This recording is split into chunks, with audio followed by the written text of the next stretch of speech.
Hello guys, today I'm gonna teach you gymnastics, but I'm gonna speak Afrikaans.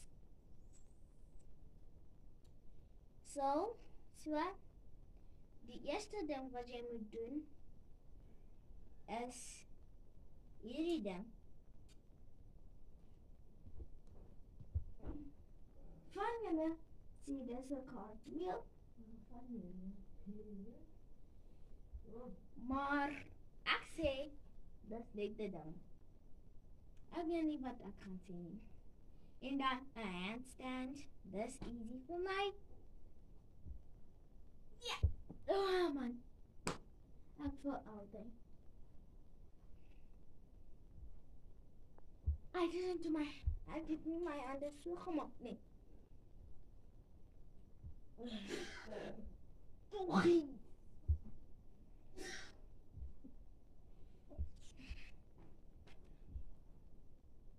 Dag. Ek gaan nie dit weer en weer doen nie. Okay. Nou moet ek my tricks doen. So, en dan so, en dan so. Was dit mooi? Of was dit nie mooi nie?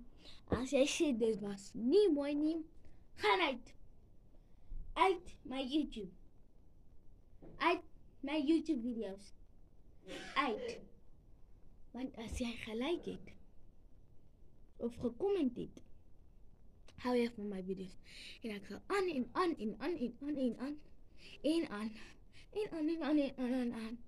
video's maak.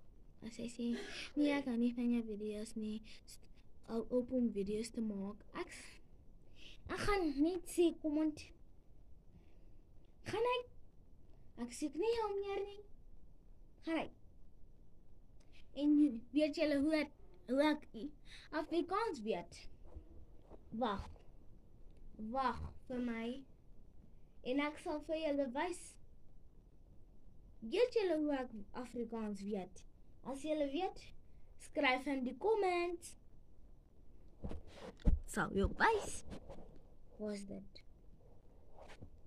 Daar. The E stands for Eben Dunges. Eben. All of these stands for Eben Dunges Primêre Skool. En ek bly in Botawil en jy sal niks van dit sê.